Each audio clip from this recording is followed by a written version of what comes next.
Hello guys, how are you doing today? Compliments of the season. This is the 28th of December, and just a quick one on the BTC cryptocurrency on the Bitcoin. Market is now open. It's a Monday, and as we can see, the market clearly is on drugs. Bitcoin is doing some fantastic numbers this year, going into the end of the year. And of course, if you have been holding a long right from early this year, it could have been from October or even from March. And of course, you clearly will be smiling into 2021, right? Because if you look at what we have here, even on the dailies, it's set to peak and then to push and forge higher right from March. So from March, about $4,000 thereabout to $27,000 at the end of 2020. That is something else. A lot of us really didn't expect 27,000. People were calling for 25,000 before the end of the year, or worst case, early 2021.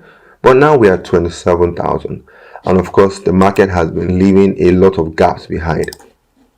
And as we all know, gap traders love their gaps. They love to go against the market when it comes to the gaps. But for this crypto, it might prove a bit tough because it seems to, be breaking and breaking new resistance as it forms.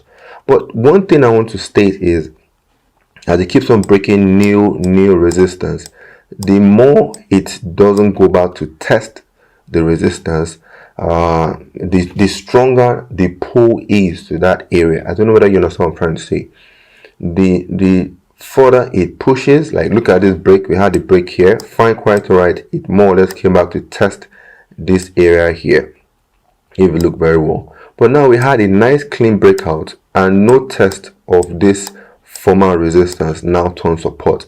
And then the same thing has happened again, leaving this area of resistance, and then of course it's now a support. It has now flipped to a support. So we should be expecting something at least of this manner, even if it's going to push higher and higher to $1 million.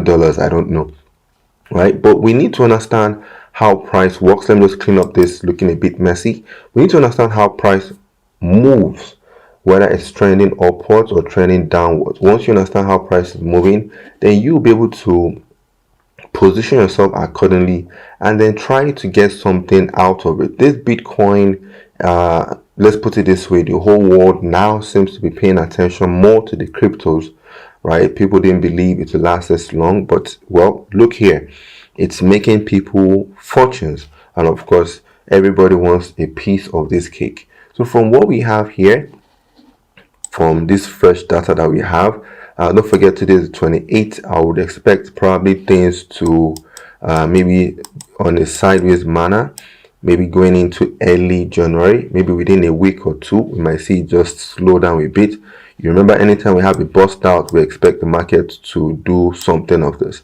But really, I would love a retest of these areas for a continuation up. Don't forget, the trend is your friend. So if you have the trend pushing higher and higher, if it's an uptrend, it's best for you not to try to fight the uptrend, but rather to try and see how you can get in that direction. And even for the counter trend traders, because of course, looking at this chart, it's no brainer that we should have convergence somewhere here, should have divergence around here. And with the divergence that we just mentioned now, right, you could use your MACDs, your RSIs, or any of those indicators. And as you would have your divergence around here, you're expecting the market to retrace. If you're using the RSI, right, you probably could have your divergence. Let's even try and see if we can put up the RSI now on the chart, and then let's see what it's trying to tell us. Let's quickly add the RSI. Let's leave it as default 14. People tend to use different parameters. But now look at what we're talking about, right? Let me just clean this up a bit. Now we have the price pushing higher, but then look here, this was the top from this point here, but it's not moving higher as well. So this might simply mean that this price is lying, and that we should expect from here, you can see it has already gone way above 70. and of course sellers will be trying to look forward to pushing this lower from what we have here. So from this divergence, let's see what happens. Don't forget the gap is also very much visible here. So let's all watch the Bitcoin. Of course, I'll be watching it, and I'm sure the whole world will also be watching it as well. So let's see how things go. So from a trend perspective, you should wait for the market to come back, and then from a counter trend perspective, you probably will be looking out for something around here. Maybe you could be looking out for some kind of price action candle, maybe like a hammer, pin bar, or maybe a bearish engulfing for you to add to this. And you could even add your moving averages. Some traders use moving averages with RSI for counter trend trading. Whatever strategy you're going to be using, make sure you understand it.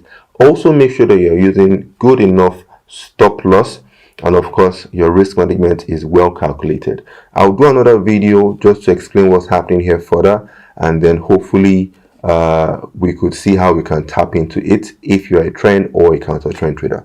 Okay, thank you. So just a quick one, and we'll try to do another update shortly. Okay, great. Thank you.